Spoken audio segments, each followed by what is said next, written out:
Camera number 414 is the Canon Z115, a premium compact that Canon brought out around about 1993, and it certainly has all the bells and whistles that one could need.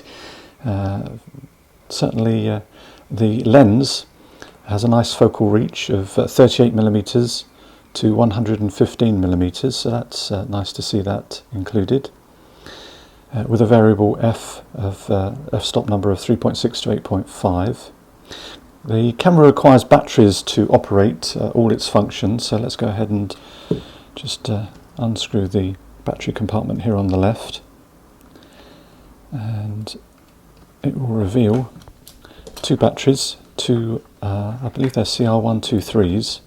Oops, there we go. And we have to put them positive, negative in that orientation. There is a little pictogram in the battery compartment. So let's just put those back in now. And then the only other thing on the base of the camera is the tripod mount. There we go, just there. So with the camera now having batteries in it, we can turn the camera on. So let's notice we have a number of creative modes. In auto mode, basically it is a point and shoot, and the camera will draw on these various creative modes, but it will decide which depending on where you focus. Looking through the viewfinder, you have a couple of little bracket marks for focus, and when you're in macro mode, a smaller cropped area, and I think there's also another mark for there's focus and exposure, so you may need to just look at the manual for that, but the idea is that you keep it mainly in the middle and the camera will do the rest. And I certainly found in auto mode, which I used predominantly, it did get it right. Not perfect, as this illustration or this image will demonstrate. I actually focused I thought on the clock tower in the distance, but you can see that the image it's focused up to that point and then it seems to lose that. So not perfect by any means, or it could in fact be human error, because looking through the other images at the end you'll see that it really does a good job in getting the exposure and the focus accurately. So moving back to the creative modes, we have all the usual suspects. The sports mode. Now with sports mode, or in fact on all the modes, the variations of options. So with sports mode you get continuous shooting mode and spot metering, which is really what you want when you're zooming out, or zooming in rather, on the subject. Let's just zoom the focus out, shall we? So that's the focal length at 115, and then you have smaller increments, 90.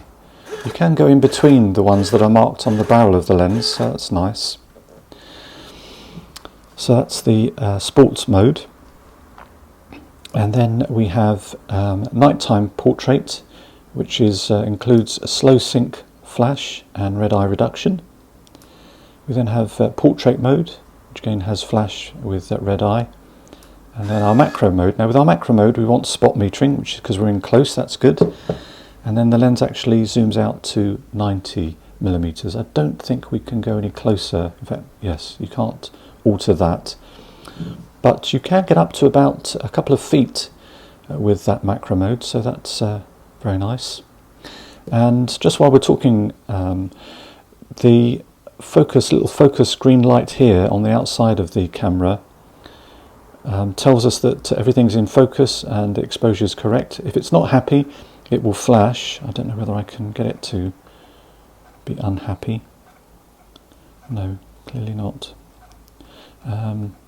No, but it will flash depending on what it's not happy about, the exposure or the focus. So moving back the other end, auto mode, we have off, and then we have silent auto, and then we have spot metering. The features don't stop there. Behind the little panel we have a self-timer button, And then we have again another button for flash modes. Now it depends on which mode we choose, the creative mode around this dial here, as to what's available in terms of flash output.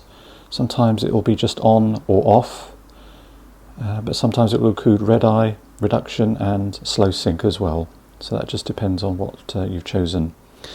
And then the final button here is a mid-roll rewind.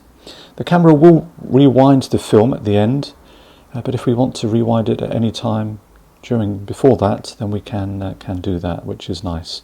Sadly, it does rewind the film right back into the canister, so that's just a slight negative, if you like, from my perspective.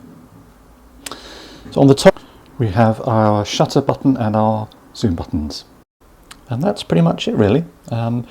Opening the chamber for the film is fairly straightforward, and again you just drop the cartridge in. DX coding, if we don't have DX coding, I didn't actually look it up what the camera reverts to. If I can find that out, I'll pop this up now. But otherwise we just put the film canister in, and we just put the tail of the film up to a little mark here, and then just close the door, and then the camera will rewind, or not rewind, but actually wind the film to the first frame. There we go. So that's pretty much it. We have our flash dominating the side here, and then we have our viewfinder, and then I think that's the focus assist, and that's it. That's the Canon Z115, which has been camera number 414.